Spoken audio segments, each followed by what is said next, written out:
ہماری مسجد میں تو ہم اجازت دیتے ہیں، آتی تراویح میں آتی ہیں اور بیان میں آتی ہیں، اتنی بھی کافی ہے. ایک جمعے کی نماز میں اجازت دے دینی چاہیے. 5 نمازوں میں تو یعنی کوئی خاص فائدہ نہیں ہے ان کے آنے کا، کیونکہ میں نے دیکھا ہے جن خواتین کو مسجد میں آنے کی، جب جن مسجدوں میں اجازت ہے نا، وہاں ایک عجیب سا ماحول ہوتا ہے. ایسے خواتین چہرہ کھول کے گھوم رہی ہوتی ہیں، بہت ہی عجیب سا ماحول ہوتا ہے. کنٹرول آج کل بہت مشکل ہے. تو اس لیے جمعے کی نماز، عید کی نماز اور جن نمازوں میں بیان ہوتا ہے ان میں، یا رمضان میں خاص ماحول بنا ہوا ہوتا ہے تراویح کا، تو اس بہانے وہ تراویح پڑھ لیتی ہے. قرآن میں کہ اللہ اور رسول کی اطاعت کرو، اور اگر اختلاف ہو جائے تو اسے اللہ رسول کی طرف لوٹاؤ. اہل حدیث کہتے ہیں کہ ہم برحق ہیں اس آیت کی روشنی میں تم لوگ امام ائمہ اربعہ کی طرف پھیرتے ہو، ہم اللہ رسول کی طرف اختلاف کو پھیرتے ہیں. یہ آیت پڑھی جاتی ہے، یا ایھا الذین آمنوا اطیعوا اللہ واطیعوا الرسول فإن تنازعتم فی شیء فردوہ الی اللہ والرسول.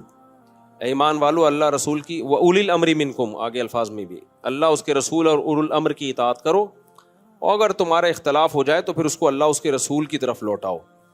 تو وہ کہتے ہیں دیکھو جب آپ کا کسی مسئلے میں اختلاف ہوتا ہے تو بجائے اللہ رسول کی طرف لوٹانے کے آپ امام ابو حنیفہ کی طرف یا امام شافعی کی طرف لوٹا رہے ہوتے ہو. یہ ایک آیت پیش کی جاتی ہے. اس کا جواب یہ ہے کہ قرآن مجید نے جو حکم دیا ہے نا کہ ایمان والو جب تمہارا کسی مسئلے میں اختلاف ہو جائے تو اللہ اس کے رسول کی طرف لوٹاؤ. تو مجھے ایک بات بتاؤ، اللہ سے مراد قرآن ہے اور رسول سے مراد حدیث ہے، تو قرآن کی ایک آیت مراد ہے، یہ ساری آیتیں مراد ہیں، پورا قرآن مراد ہے؟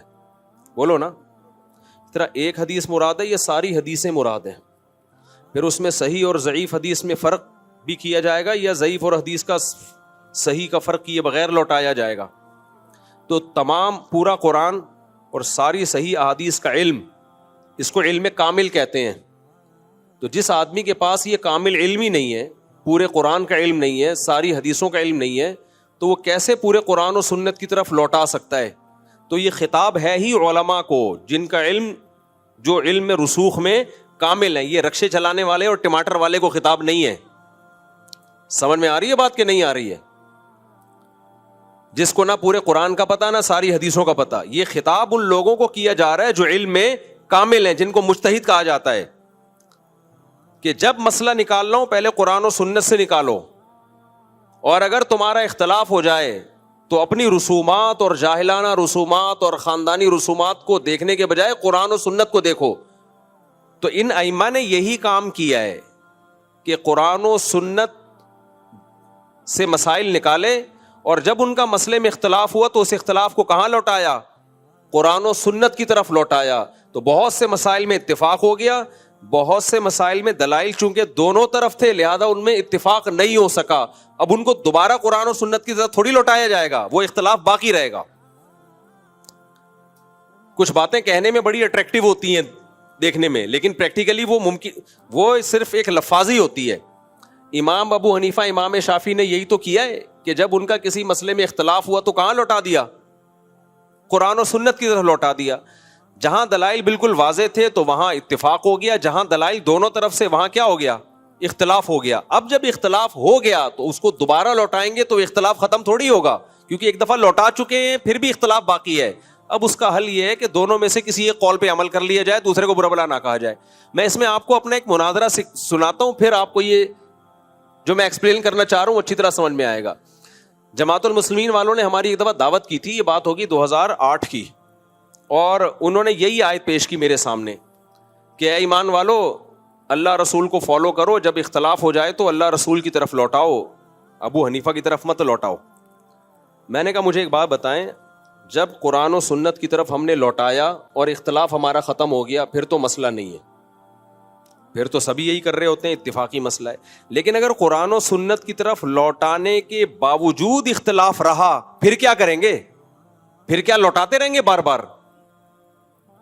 تو وہ مجھے کہنے لگے جب اللہ رسول کی طرف لوٹائیں گے نا تو اختلاف باقی رہے گا ہی نہیں، ختم ہو جائے گا.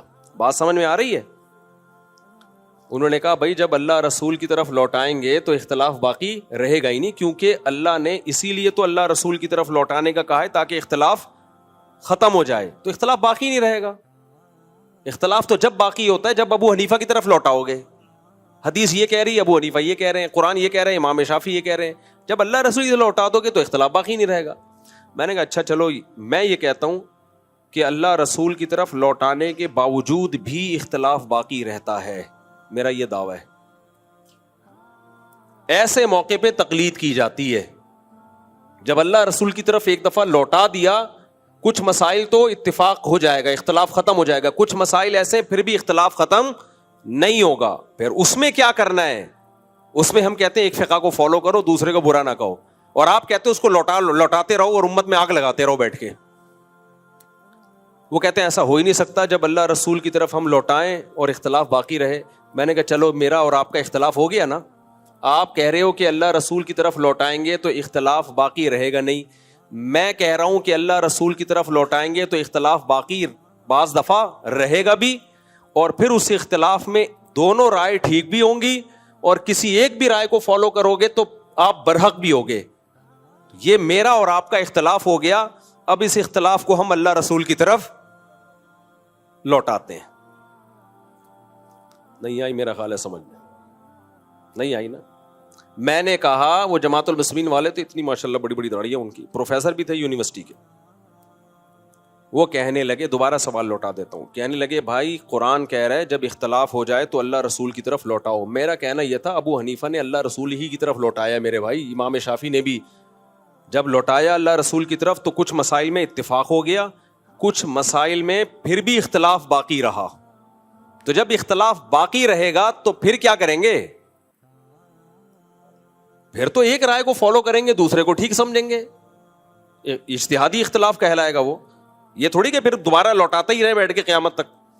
ایک دفعہ لوٹا دیا ان لوگوں نے، فارغ ہو گئے وہ لوٹا کے. اب آپ رکشے والے کو بھی بولو کہ تو بھی لوٹا، ٹماٹر والا بھی لوٹا ہے. یہ اہل حدیث تو سب کو مجتہد بنا رہے ہیں، ہر آدمی ان کا فنٹر ہے. تبھی ان کے اور جتنے لوگ لوٹا رہے ہیں ہر ایک کی الگ رائے ہے. میں بار بار کہتا ہوں ٹیلی ویژن میں 4 اہل حدیث کبھی اکٹھے نہیں بیٹھیں گے، کیونکہ چاروں اللہ رسول کی طرف لوٹائیں گے اور چاروں کی رائے دوسرے سے مختلف ہوگی سوائے چند مسائل کے. تو میں نے ان سے کہا کہ جب اللہ رسول کی طرف لوٹائیں گے بہت سے مسائل میں اتفاق ہو جائے گا، جیسے کہ 4 اماموں کا بہت سے مسائل میں اتفاق ہو گیا، بہت سو میں پھر بھی اختلاف باقی رہے گا. تو انہوں نے کہا نہیں باقی رہے گا. میں نے کہا میرا یہ آپ سے کیا ہو گیا اختلاف. اس اختلاف کو اللہ رسول کی طرف لوٹاتے ہیں. میں نے کہا دیکھو بخاری مسلم کی حدیث ہے، حدیث بنو قریظہ. نبی صلی اللہ علیہ وسلم نے صحابہ سے فرمایا تم میں سے کوئی عصر کی نماز اس وقت تک نہ پڑھے جب تک اپنے ٹھکانے نہ پہنچ جائے. صحابہ کرام چلے، عصر راستے میں قضا ہونے لگی. اب صحابہ میں اختلاف ہو گیا کہ عصر ہمیں قضا کرنی چاہیے یا ہمیں پڑھنی چاہیے. یہ اختلاف ہو گیا کہ نہیں ہو گیا؟ اس اختلاف کو صحابہ نے کہاں لوٹایا؟ بولو، نبی کی طرف لوٹایا. قرآن و حدیث میں غور کرتے ہیں. بعض صحابہ نے کہا کہ بھائی قرآن میں عصر کی نماز کا خصوصی حکم ہے، یعنی ان کی رائے کو میں اپنے الفاظ میں بیان کر رہا ہوں کہ عصر کی نماز کا خصوصی حکم ہے، اور نبی صلی اللہ علیہ وسلم عالم الغیب نہیں ہے. آپ نے جو کہا تھا، فرمایا تھا کہ عصر اپنے مقام پہ پڑھو دشمن کے شر سے حفاظت کے لیے. آپ کے علم میں یہ تھوڑی تھا کہ نماز قضا ہو جائے گی. تو نماز قضا کرنا نہیں. لہذا یہ جو حدیث ہے جس میں آتا ہے کہ عصر اپنے مقام پہ پڑھو جا کے، یہاں راستے میں نہ پڑھو، یہ تعویل ہے، اس کی تعویل کی جائے گی.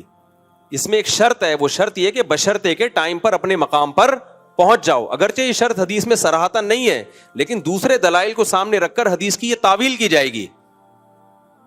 دوسری جماعت کی رائے یہ تھی کہ بھائی نبی کا آرڈر جو ہے وہ بغیر کسی شرط کے ہے، اس میں یہ کہ عصر اپنے مقام تک پہنچے بغیر تم نے نہیں پڑھنی. اور جس قرآن نے ہمیں عصر کی نماز کی حفاظت کا حکم دیا اسی نے ہمیں نبی کی اطاعت کا بھی حکم دیا ہے. دلائل دونوں طرف ہیں یا نہیں ہے؟ اب ایسا نہیں ہے کہ جن لوگوں نے حدیث میں تعویل کی ان کو صحابہ کی اس جماعت نے کہا تم تو نبی کی باتوں کو اگرچہ مگرچہ کر کے گھما دیتے ہو معاذ اللہ. نبی نے تو صاف طور پہ کہا ہے کہ عصر کی نماز یہاں نہ پڑھو، اور تم کہہ رہو یہ اصل میں ایک شرط لگی ہوئی ہے، اس میں جو نظر نہیں آ رہی لیکن وہ شرط ہے. تم تو اصحاب رائے ہو، اپنی عقل سے حدیث کو، بھائی عقل استعمال تو کر رہے ہیں، لیکن وہ عقل کیوں استعمال کر رہے ہیں؟ بھائی ایک جزوی واقعہ ہے، قاعدہ کلیہ کیا ہے؟ عصر کی نماز جیسے پورے سال فرض ہے، آج بھی فرض ہے اس کو، جیسے پورے سال قضا کرنے کی اجازت نہیں ہے آج بھی قضا کرنے کی اجازت نہیں ہے. تو یہ قرآن و سنت کو سمجھنے کے لیے رائے کا استعمال ہو رہا ہے. یہ لوگ نا احناف کو بولتے ہیں اصحاب رائے اصحاب رائے, اور ان کا مقصد یہ ہوتا ہے یہ کھوپڑی استعمال کرتے ہیں. بھائی کھوپڑی قرآن و سنت کو سمجھنے کے ڈیپ میں جانے کے لیے استعمال کر رہے ہوتے ہیں. اور دوسرے فریق نے کہا کہ نہیں بھائی نبی کا جو ظاہری حکم ہے اسی کو لیں گے. تو بتاؤ جب انہوں نے اللہ رسول کی طرف لوٹایا تو اختلاف ختم ہو گیا یا باقی رہا؟ باقی رہا اختلاف, کیونکہ دلائل دونوں طرف تھے. تو ایک فریق نے نماز پڑھ لی, دوسرے نے نماز قضا کر دی.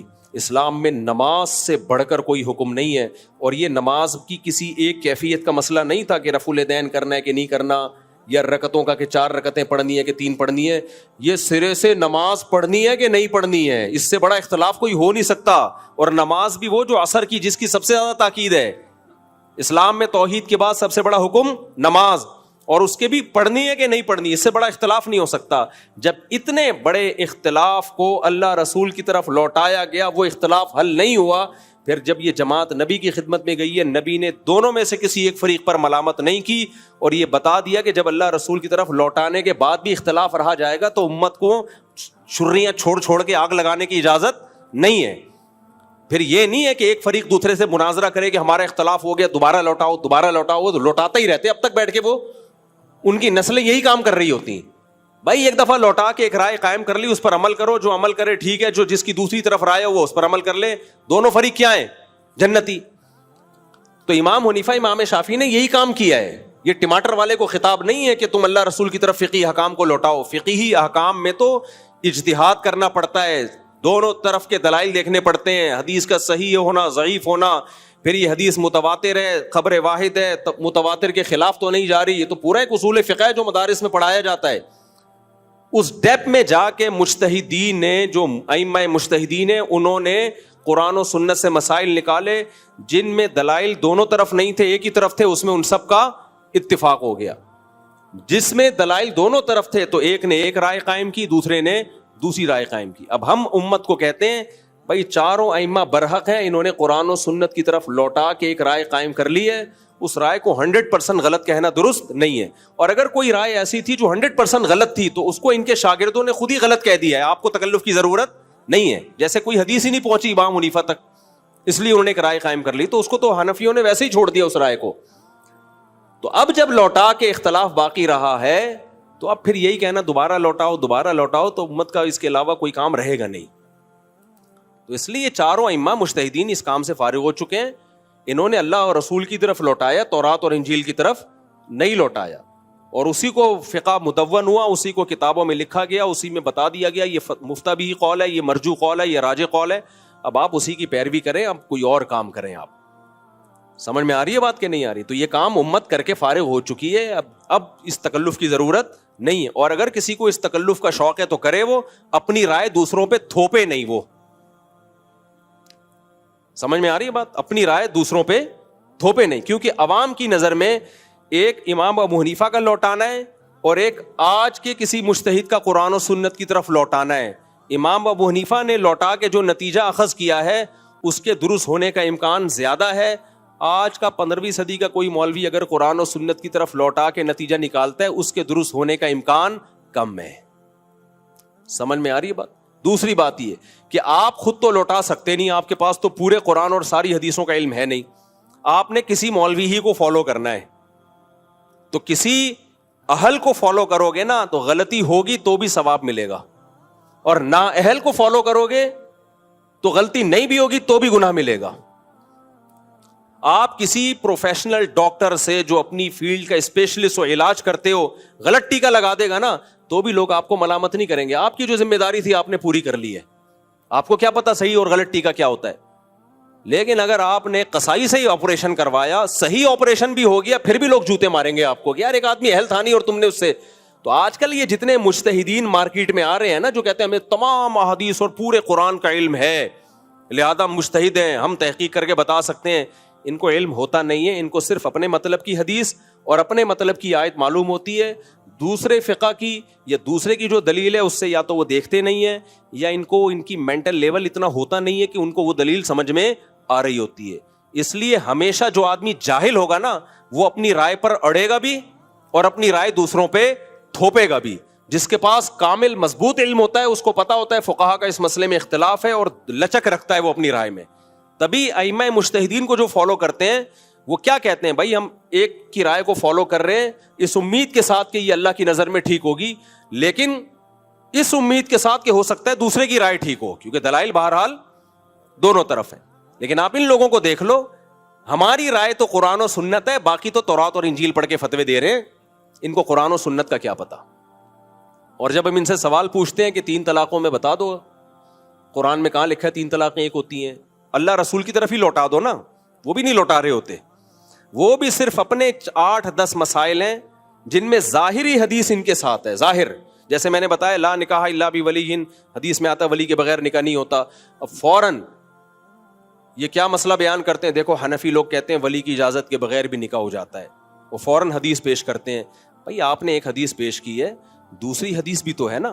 بخاری کی حدیث ہے, خاتون نبی کی خدمت میں آئی, عرض کیا میں آپ سے نکاح کرنا چاہتی ہوں, آپ نے ارادہ ظاہر نہیں کیا, دوسرے صحابی نے کہا میرا نکاح کر دیں, آپ نے فرمایا چلو تمہارا میں نے نکاح کر دیا. تو حناف یہ کہتے ہیں یہاں تو نبی نے نہیں پوچھا کہ تمہارے والد راضی ہیں یا نہیں ہیں, تو آپ اس حدیث کی تعویل کرتے ہو کہ اصل میں نبی تو خود ولی ہیں. بھائی جب حدیث میں آتا ہے لا نکاح الا بولی, تو یہاں ولی سے مراد باپ ہے.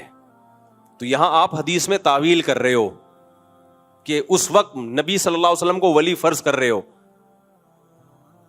تو ہم نے اس حدیث کو اصل بنایا اور اس حدیث میں کیا کر دی, تعویل کر دی. تو تعویل تو آپ بھی کر رہے ہو, اور ہم نے حدیث میں تعویل کی کیونکہ قرآن سے پتہ چلتا ہے کہ بغیر ولی کے بھی نکاح ہو جاتا ہے, کیونکہ قرآن نکاح کی نسبت ڈائریکٹ عورت کی طرف کر رہا ہے. حتیٰ تنکح زوجا غیرہ, قرآن کہتا ہے اگر کسی نے بیوی کو 3 طلاقیں دے دی ہیں تو جب تک وہ عورت عدت کے بعد کسی اور مرد سے نکاح نہیں کر لیتی, اس کا پہلے شوہر سے نکاح حلال نہیں ہوتا. تو اللہ نے یہ نہیں کہا کہ جب تک اس عورت کا نکاح اس کا ولی کہیں اور کروا نہیں دیتا. تو احناف قرآن کے الفاظ کو بڑی ویلیو دیتے ہیں. تو ہر شخص کا بھائی اپنا ایک مسائل اخذ کرنے کا ایک طریقہ ہوتا ہے.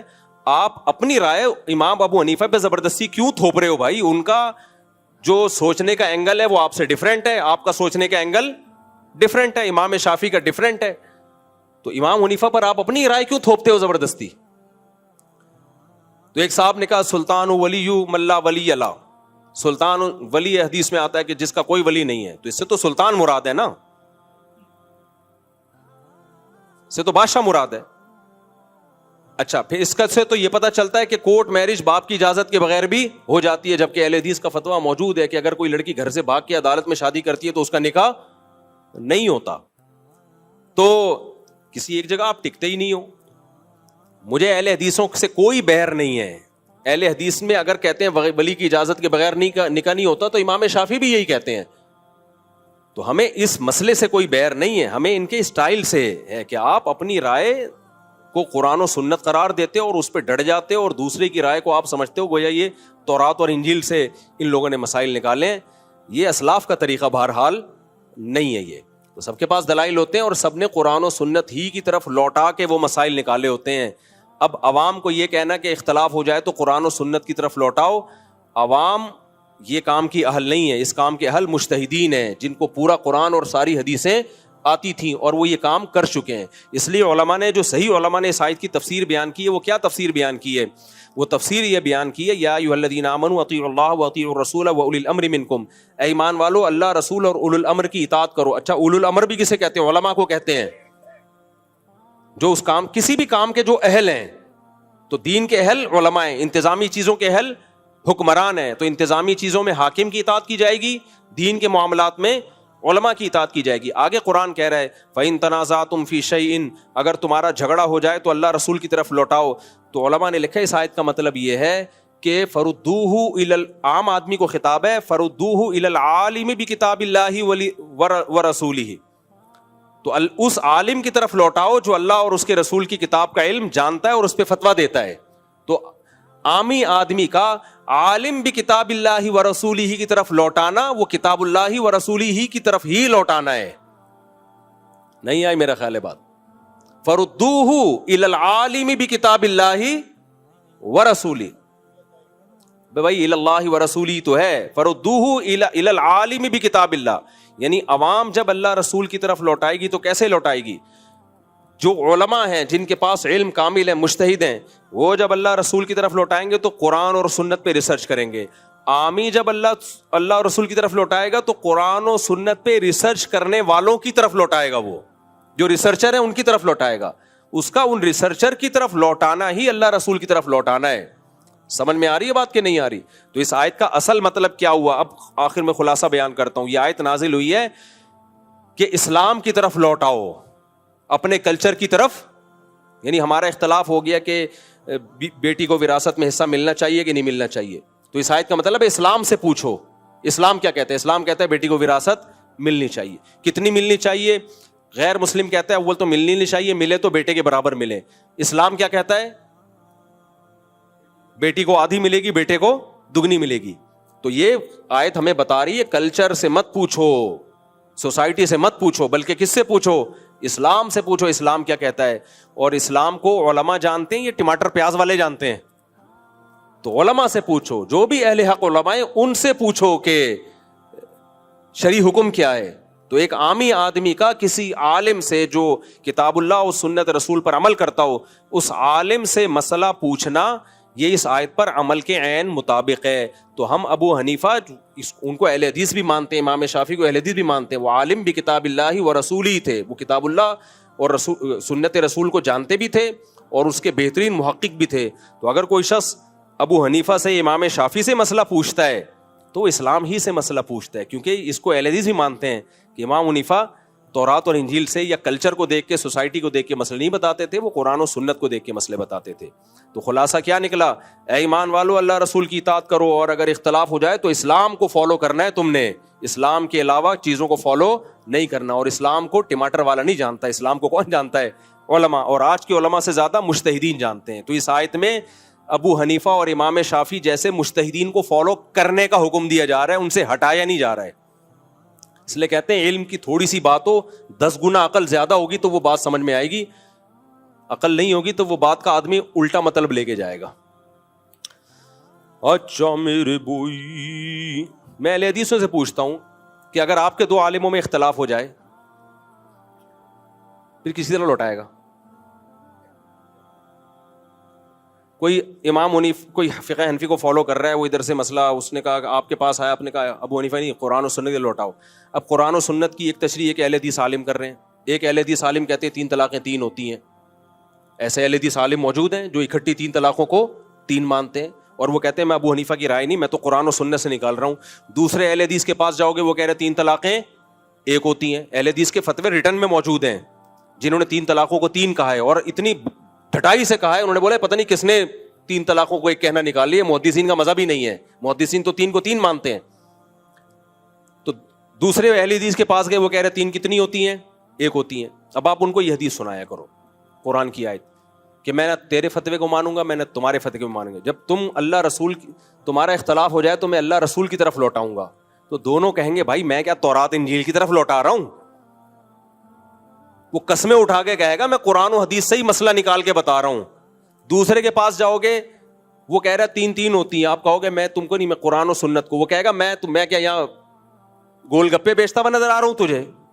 وہ قسم اٹھا کے کہے گا خدا کی قسم میں نے اتنی موٹی کتاب لکھی ہے، میں قرآن و سنت ہی سے اخذ کر کے نکال رہا ہوں.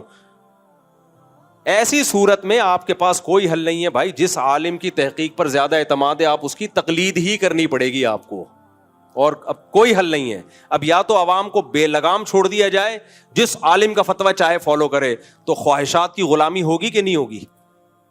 آپ بیوی کو رکھنا چاہتے ہو تو 3 والے جو 3 کو 1 کہتا ہے اس کو فالو کرو گے. بیوی سے جان چھڑانا چاہتے ہو، جو 3 کہہ رہا ہے اس کو فالو. اس سے بہتر نہیں ہے کہ ایک فقہ کو پراپر جو صدیوں سے چلا آ رہا ہے، جس پہ خلافت عثمانیہ چلی ہے، جس پہ پورے ملک چلے ہیں، یا فقہ شافعی کو یا فقہ حنبلی کو جو صدیوں سے چلے آ رہے ہیں، جو عدالتوں میں رائج رہے ہیں، ان میں سے کسی ایک کو فالو کر لو. یہ زیادہ سوٹیبل آسان طریقہ ہے. اس کے علاوہ کسی اور طریقے منہج پہ چلو گے تو لیبل بڑے اچھے ہوں گے، اس کا رزلٹ اچھا نہیں ہوگا. اور آج رزلٹ سامنے آنا شروع ہو گیا ہے. جو رزلٹ مارکیٹ میں آ رہا ہے نا، ہر آدمی ایک ایٹم بم بنا ہوا ہے، ایک بم بنا ہوا ہے جس کو کہتا ہے مجھے ہی پتا ہے قرآن و سنت کا، باقی سارے گھاس کھا رہے ہیں. میں ایک دفعہ جمعے کی نماز پڑھ رہا تھا اہل حدیث حضرات کی مسجد میں. میں اللہ کا شکر ہے ان کے پیچھے شوق سے نماز پڑھتا ہوں، اہل حدیثوں کے پیچھے. کیونکہ عقیدوں میں کوئی اختلاف نہیں ہے, ہم براڈ مائنڈیڈ ہیں, ہم یہی سوچتے ہیں کہ یار فروعی اختلاف ہے نا تو کیا ہو گیا. تو وہ جمعے کی نماز میں کسی نے ان سے مسئلہ پوچھ لیا کہ امام کے لیے تنخواہ لینا تو حرام ہے. حدیث میں تو آتا ہے کہ وہ, قرآن میں بھی آتا ہے میری آیات کو پیسوں کے بدلے میں نہ بیچو, اور اس طرح کی آیتیں انہوں نے پڑھی. تو آپ کیسے تنخواہ لے رہے ہیں اس مسجد میں؟ اس بیچارے نے آدھا گھنٹہ لگایا ہے جواب دینے میں, جواب پھر بھی بنا نہیں ہے. اور استدلال یہاں سے کیا کہ ایک صحابی تھے, وہ نماز پڑھتے تھے, جب سردے میں جاتے تھے, بچے تھے نا, اسلام نئے نئے لائے تھے, تو ان کے وہ ازار کھل جاتا تھا, تو کسی نے لا کے ان کو تہبند اور ازار ہدیہ دے دیا. تو اس سے پتہ چلتا ہے کہ امام کی بیسک ضرورتیں پوری کرنا یہ مقتدیوں کی ذمہ داری ہے. بھائی اس سے تنخواہ کہاں سے ثابت ہوتی ہے؟ اس سے تو صرف اتنا ثابت ہوتا ہے کہ کوئی دال پانی کا. ہمارے لیے تو آسان ہے یار, مجتہدین نے اجتہاد کیا ہے اور فتویٰ دے دیا ہے ضرورت اور حاجت کی بیس پہ. ہمارا علم ناقص, ہم کمزور, ٹھیک ہے نا, ان کا علم کامل تھا, تو انہوں نے فتویٰ دے دیا اس پہ, تو ہم نے تو مان لیا. آپ اب قرآن و سنت سے فیصلہ کرو. تبھی وہ اہل حدیث بدک گیا, اس نے کہا اب کوئی نیا فرقہ بنا لیا ہوگا اس نے. تو اتنے فرقوں میں فرقے در فرقے کے اندر فرقیوں کے اندر فرقے شاشے نکل رہے ہیں. تو مجھے نیت پر قطعاً شبہ نہیں ہے, اہل حدیثوں کی نیت اچھی ہے, نبی کو فالو کرنا ہی مقصد ہے, جو جتنی ان کی مینٹل لیول ہے اس حساب سے وہ فالو کر رہے ہیں, اس لیے ہم ان کو جنتی سمجھتے ہیں. لیکن میرے بھائی ہماری سمجھ میں یہ آتا ہے کہ ہم اس ٹریک پر اگر امت کو ڈال دینا تو امت کی بھلائی نہیں ہے, اس میں امت کی بھلائی نہیں ہے. امت فرقواریت ختم نہیں ہوگی, ایک لامتناہی فرقواریت کی آگ میں جھونک دو گے آپ ان کو. ہماری یہ رائے ہے, رائے بیان کرنے کا حق تو ہے نا. میرے جتنے اہل حدیث دوست ہیں نا, اتنے کسی دیوبندی کے نہیں ہوں گے. آپ حیران ہو گئے. اہل حدیث کہتے ہیں ایک تو ہماری تعریفیں بھی کرتا ہے اور بھگو کے لگاتا بھی رہتا ہے. میں بیلنس رکھنے کے لیے کہ جتنا اختلاف ہے اس کو اتنا ہی رکھا جائے, اس لیے میں تعریف مکھن لگانے کے لیے نہیں کر رہا ہوتا کہ بھائی جتنا ہے اتنا رکھا جائے, اس سے آگے نہ لے جائے جائے.